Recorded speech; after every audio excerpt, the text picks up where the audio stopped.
Multiple integrals का ये 14th video. इस वीडियो में हम लोग एरिया बाय डबल इंटीग्रेशन पढ़ेंगे। एरिया बाय डबल इंटीग्रेशन का कंसेप्ट बहुत आसान है।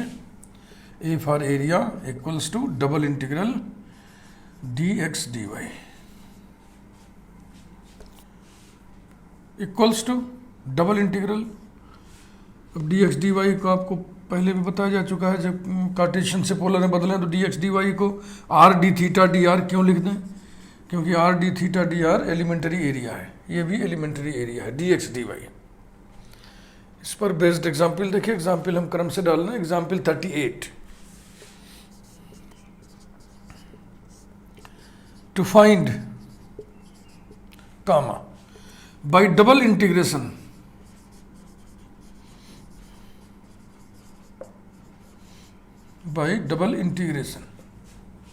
the area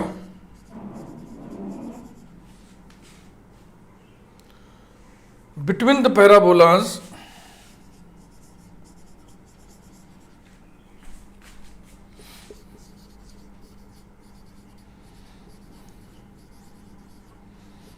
y square equal to 4ax and x square equal to 4ay। By double integration लिखा रहेगा तभी बाई डबल इंटीग्रेशन एरिया आप निकालेंगे, नहीं तो बाई सिंगल इंटीग्रेशन हम निकाल देंगे। इनके पॉइंट्स ऑफ इंटरसेक्शन पहले निकाल लीजिए, यहीं से शुरुआत हम कर रहे हैं। इंटरसेक्शन इक्वेशंस को साइमल्टेनियसली सॉल्व करने से पॉइंट ऑफ इंटरसेक्शन के कोऑर्डिनेट्स आते हैं। तो इसे स्क्वायर करिए, वाई स्क्वायर आ जाएगा, उसको यहाँ प्लेस कर दीजिए। x to the power 4 equal to 16 a square y square equal to 16 a square into y square की जगह हम रख दिए 4ax। सबको लेफ्ट साइड में ले आइए, x कॉमन ले लीजिए। X cube minus 64a cube equals to 0 implies that x equal to 0, x equal to 4a। Points of intersection के एक्स कोऑर्डिनेट्स हैं ये। वाई कोऑर्डिनेट अगर आप चाहें तो उसमें रख के निकाल लें, लेकिन हमें नहीं चाहिए। एरिया बाय डबल इंटीग्रेशन का ये कॉन्सेप्ट है, इसको आपको हम बता चुके हैं, एक बार फिर से बता दे रहे हैं। एरिया बाय सिंगल इंटीग्रेशन अगर करते आप तो डी एक्स डी वाई है, वाई एक्सिस के पैरेलल स्ट्रिप लेते, ले लिया हमने। अब की बार हमें पूरी स्ट्रिप नहीं लेंगे। सिंगल इंटीग्रेशन में ये पूरी लेंथ वाई लेते थे और ये चौड़ाई विड्थ डेल्टा एक्स लेते थे ना, लेकिन अब ये पूरी लेंथ ना लेकर के इसमें भी हम इतना हिस्सा केवल काट लेते हैं, ये इतना हिस्सा बस। तो अब ये एलिमेंट हो गया। दोनों वेरिएबल को हमको वेरी कराना है ना, तो दोनों वेरिएबल हम वेरी तब करा पाएंगे जब x में इंक्रीमेंट ले और y में इंक्रीमेंट ले। तो इस एलिमेंट का, इस एलिमेंट्री एरिया का एरिया कितना होगा? Delta x into delta y. इसी को इंटीग्रेट कर दो।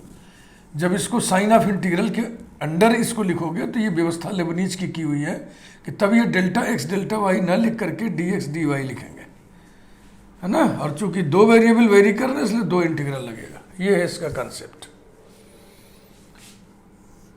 पोलर एक तर्क तो आप ये दे सकते हैं कि चेंज ऑफ वेरिएबल में डी एक्स डी वाई बराबर होगा, है ना। तो ऐसे भी तर्क दे दीजिए। पिछले वीडियो में आपको हम सिखाए थे d x d y equal to Jacobian of x and y with respect to r and theta. और यहाँ क्या लिखते हैं? D r d theta. और डी थीटा डी आर लिखना है तो यहाँ पे थीटा थीटा और आर लिखिए ऐसा, तब यहाँ लिखेंगे डी थीटा डी आर। ये ध्यान रखना है क्रम। एंड दिस विल बी, निकालना चाहो पट से निकाल लो, del x upon del theta, del x upon del r, del y upon del theta, del y upon del r, d theta d are.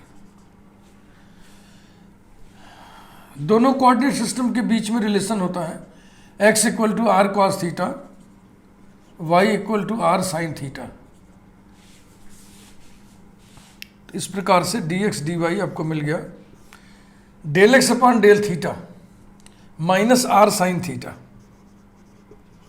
Del x upon del r cos theta, del y upon del theta r cos theta, और del y upon del r sine theta. ये रहा। जैसे del r del theta ही लिखिए, एक negative आ रहा है असल में, उससे बचने के लिए हम ये व्यवस्था कर रहे हैं। तो अब ये उल्टा हो जाएगा ना, del x upon del r, इस कॉलम को चेंज कर दें, तो इसको चेंज समझिए कि ये ऐसा लिखा हुआ है।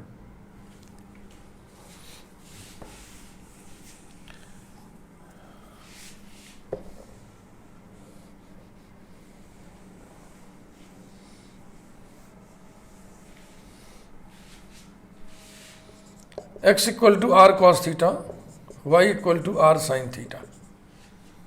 इसे देखिए ठीक से, equal to determinant del x upon del r, del x upon del theta, del y upon del r, del y upon del theta, d r d theta,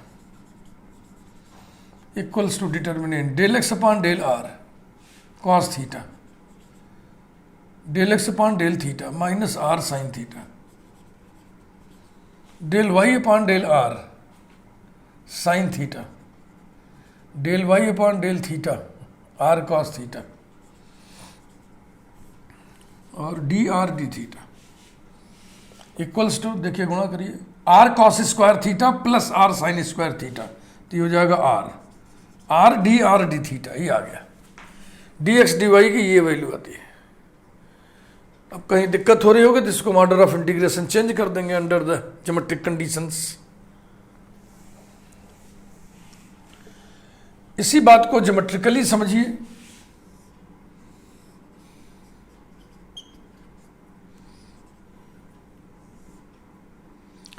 polar strip लिया हमने,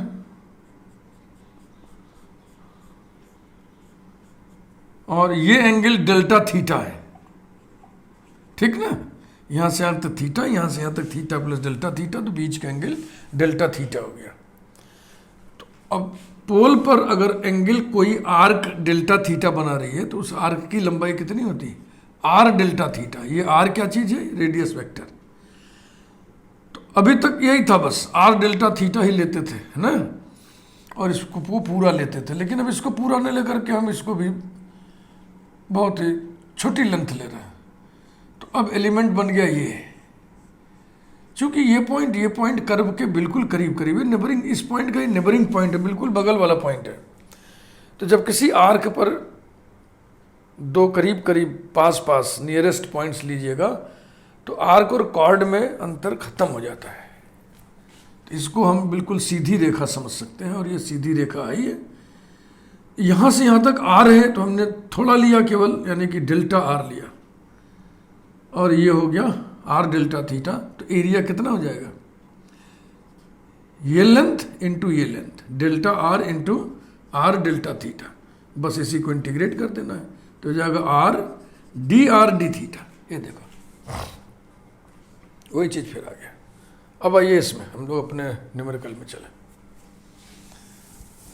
तो area by double integration concept हमने आपको दे दिया, जो कि बहुत easy है। अब रही बात कैलकुलेशन की, तो मैं दो एग्जाम्पल आपको करके दिखा दे रहा हूँ। फिगर बनाइए इसके लिए।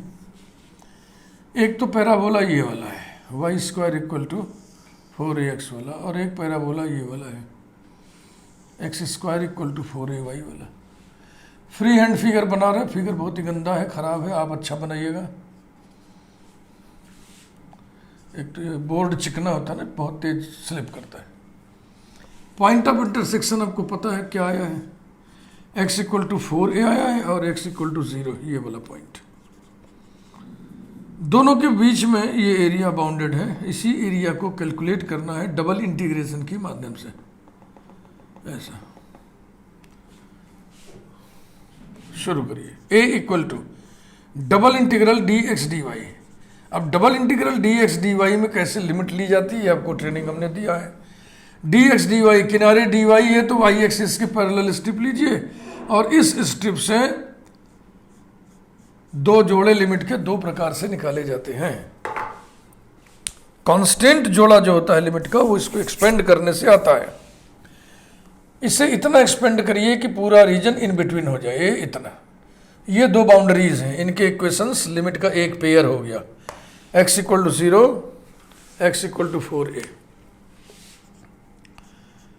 फिर दूसरा जोड़ा हम सिरों से निकालते हैं। लोअर एंड जिस पर स्थित है उस पर y का मान, लोअर एंड इस पैराबोला पर स्थित है, इस पैराबोला की इक्वेशन है x square equal to 4ay। इस पर y कितना होगा, एक्स स्क्वायर अपॉन 4a। यहाँ इक्वेशन से निकालते हैं। अपर एंड जिस पर स्थित है उस पर y का मान, अपर एंड इस पैराबोला पर स्थित है, इस पैराबोला की इक्वेशन है Y square equal to 4ax। तो इस पर y कितना होगा, प्लस माइनस, लेकिन x एक्सिस के ऊपर की बात है इसलिए प्लस लेंगे, तो क्या लेंगे 2√ax। बस इसको इंटीग्रेट कर लो, इवेल्युएट कर लो। कंसेप्ट समझ में आ गया ना, वही समझाना हमारा मेन पर्पस है। Equals to integral 0 to 4a bracket integral x square by 4a 2√ax dy, पहले y के रिस्पेक्ट में और फिर जो आएगा उसको x के रिस्पेक्ट में, equal to integral 0 to 4a bracket 2√a√x minus x square by 4a dx equals to x to the power 1/2 है, तो हो जाएगा x to the power 3/2 upon 3/2 माने 2/3 माने कि 4/3√a और x to the power 3/2 minus x cube upon 12a। ठीक है ना भाई, एक्स क्यूब अपॉन 3 आएगा, 3 4 जा 12, 12a। 0 टू 4a लिमिट है, 0 रखने से 0 मिलेगा, केवल 4a रखना है। Equal to 4/3√a into 4a को हम लिख दे रहे हैं 2 to the power 2 into a, यही तो 4a हुआ, whole to the power 3/2 minus 4a whole to the power 3 upon 12a equals to, ये 2 कटेगा, 2 टू दी पावर 3 माने 8, 32 अपॉन 3। ए पर आधा पावर यहाँ, 1.5 पावर यहाँ, तो मिला के 2 पावर हो जाएगा, तो ये हो गया a स्क्वायर माइनस 64 अपॉन 12 और a square.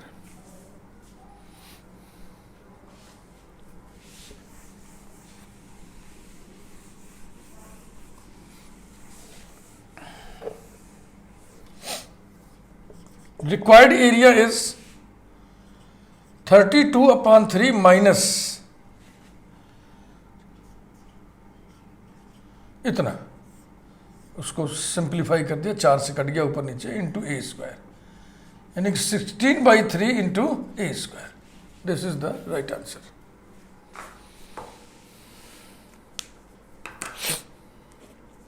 Example 39।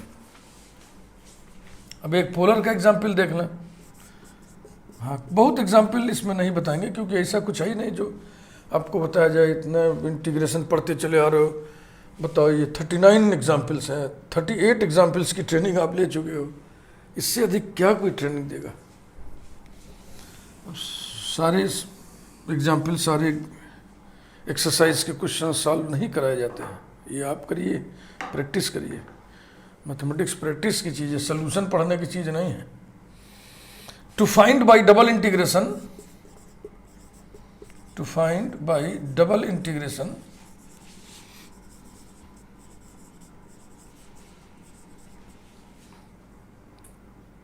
The area lying inside the cardioid, the area lying inside the cardioid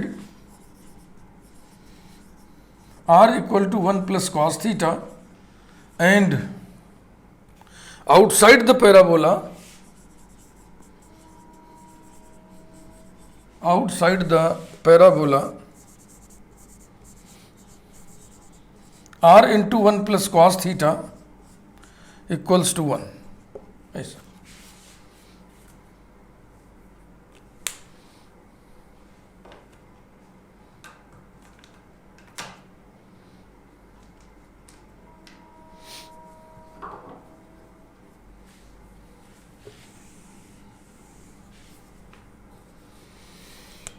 पहले इंटरसेक्शन निकाल लिया जाए दोनों का। जब भी दो कर्व्स के बीच के एरिया और एरिया की बात हो ना, तो सबसे पहले पॉइंट ऑफ इंटरसेक्शन निकाल लो।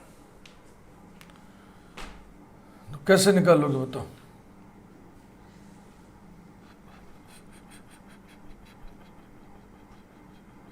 आर की वैल्यू यहां पे रख दो, थीटा के लिए सॉल्व कर लो। 1 plus cos theta into 1 plus cos theta equals to 1 implies that 1 plus cos theta whole square equals to 1 implies that 1 plus cos theta equals to plus minus 1,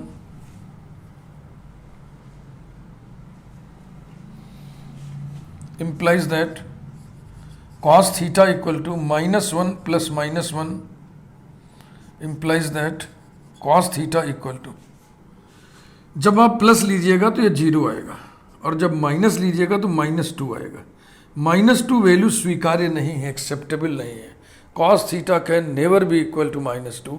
cos की value -1 से कम हो ही नहीं सकती। तो cos theta equal to 0 means theta equal to π/2 plus minus π/2 आप लिख सकते हैं। Theta equal to plus minus π/2। Theta equal to plus minus π/2 पर दोनों कर्व्स एक दूसरे को इंटरसेक्ट करेंगे।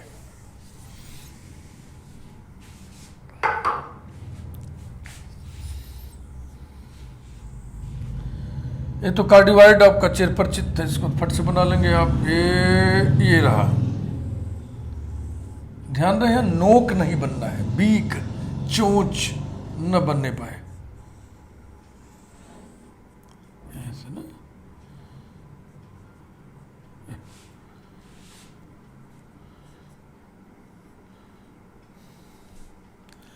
इसके बाद देखो पैराबोला की स्थिति है, अलग से समझा दे रहा है। Polar equation of conic with focus as pole L/R equal to 1 plus e cos theta होता है। इसी में ई जब 1 होगा तो ये पैराबोला हो जाएगा। तो ये देखो ऐसा ही तो है ये। R इंटू तिर्यक गुणा करिए, R into 1 plus cos theta equal to L होना चाहिए कांस्टेंट, तो यहाँ पे 1 दिया हुआ है। तो ये वो पैराबोला है जिसके फोकस पर ही पोल है और इस तरीके से ये बनेगा। यहां से होकर के क्यों हम ले जा रहे हैं?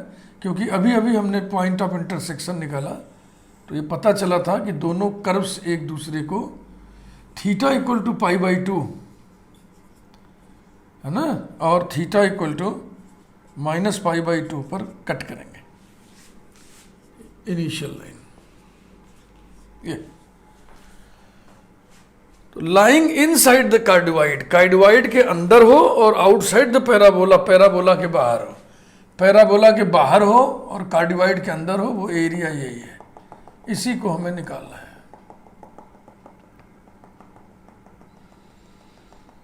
अब ये सिमेट्री के कारण अगर हम चाहें तो केवल ऊपर वाला एरिया निकाल के 2 से मल्टीप्लाई कर दें।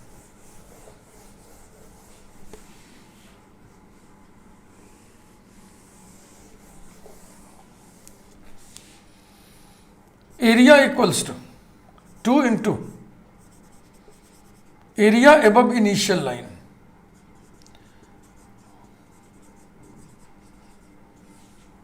इक्वल्स टू 2 ब्रैकेट में एरिया का फॉर्मूला डबल इंटीग्रेशन वाला, double integral r d theta.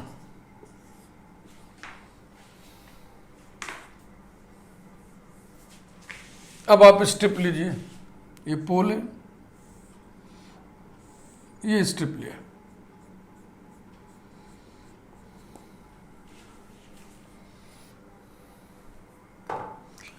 चूंकि r की लिमिट कांस्टेंट नहीं आएगी इसलिए इसे हमें चेंज करना पड़ेगा। D r d theta is equal to d theta d r, okay ना, d x into d y equal to d y into d x. तो इसको ऐसे न लिख करके हम लिख देंगे r d theta d are.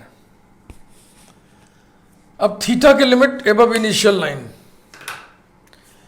इस टिप को इतना स्विप करिए कि पूरा रीजन इन बिटवीन हो जाए, तो ये यहां तक आएगा और ये यहां तक, ये इसका इक्वेशन इसका इक्वेशन, लिमिट का एक पेयर हो गया 0 to π/2। जिसके रेस्पेक्ट में बाद में इंटीग्रेट किया जाता है उसकी लिमिट कांस्टेंट ही आनी चाहिए, ध्यान रखिएगा। अब आर, अब ये स्टेप पूरा का पूरा यहां से नहीं है, यहां से यहां है, तो यहां पे हम आर को R1 ले लें, यहां पे हम आर को R2 ले लें, तो आर की लिमिट हो गई R1 to R2, where R1 is value of r on this parabola. इस पैराबोला का इक्वेशन क्या है, r into 1 plus cos theta equals to 1। R2 is value of r on this cardioid. इस cardioid का equation क्या है, r equal to 1 plus cos theta.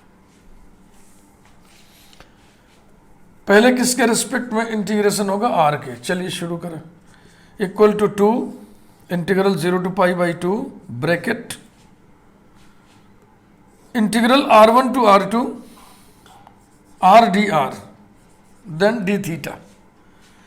ये integral आएगा आर स्क्वायर बाई 2, तो वो 2 ये 2 कैंसिल हो गया, इक्वल्स टू π/2 इंटीग्रल π/2, और ये क्या देगा, ये देगा R2 square minus R1 square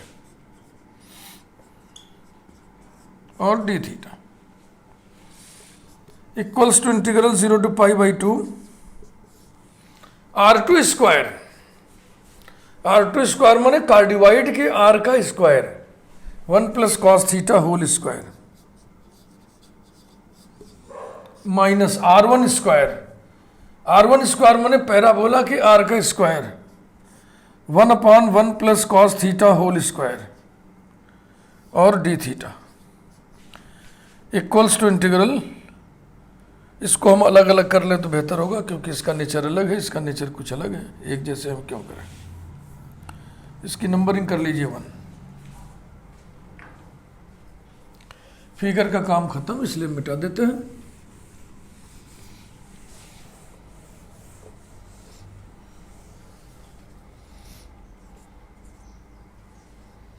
area A equal to, हाँ इसको अलग अलग करना है ना, ये ए की वैल्यू तो ये है ये।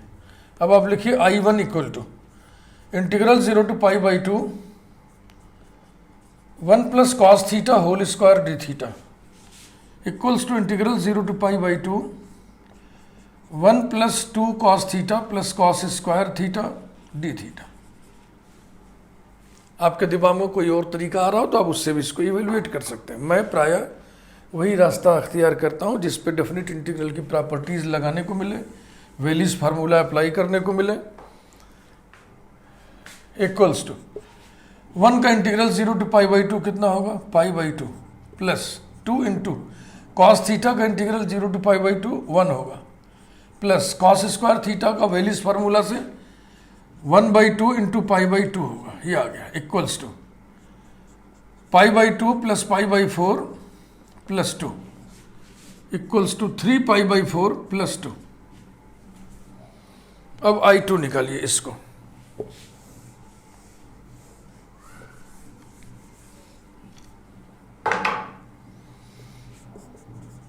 I2 equal to integral 0 to π/2 d theta upon 1 plus cos theta whole square equals to integral 0 to π/2 d theta upon, देखो ये होगा 2 कॉस स्क्वायर थीटा बाई 2 का स्क्वायर, यानी कि 4 cos to the power 4 theta by 2 equals to 1/4 integral 0 to π/2 sec to the power 4 theta by 2 d theta.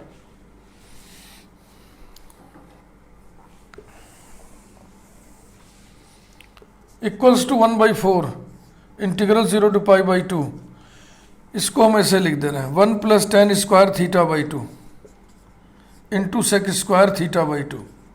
अंदाजिए ठीक लिखा हूं ना। ये हो जाएगा सेक स्क्वायर और ये सेक स्क्वायर हो जाएगा सेक टू द पावर 4। अब हम 1 प्लस tan स्क्वायर को पुट करेंगे तो 2 tan थीटा भी चाहिए, नहीं केवल tan पुट करिए। पुटिंग यानी कि substituting tan theta by 2 equal to t, so that 1/2 sec square theta by 2 d theta equals to d t. ठीक है ना, इसका derivative 1/2 sec square theta by 2 d theta और the d t. We gate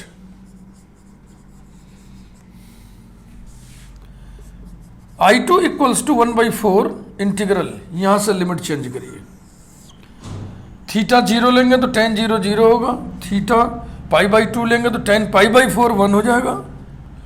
इधर हो गया 1 plus T square और इसकी वैल्यू होगी 2 D T into 2 D T equals to, ये 2 से ये बैलेंस हो जाएगा तो ये हो गया 1/2 और इसका इंटीग्रल हो जाएगा t plus T cube by 3, t plus T cube by 3। ठीक है ना भाई, t plus T cube by 3 और लिमिट है इसका 0 to 1, 0 से कुछ आएगा नहीं, 1 से आएगा 1 प्लस 1/3 4/3, तो 1/2 इंटू 4/3 इक्वल टू 2/3। बस इसमें इसको रख दीजिए, हो गया integral, final answer. Hence the required area is, hence the required area is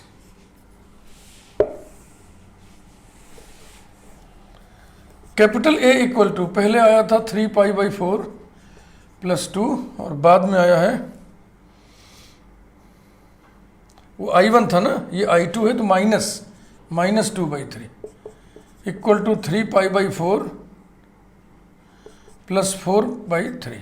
this is the final answer, 3π/4 plus 4/3। Yes,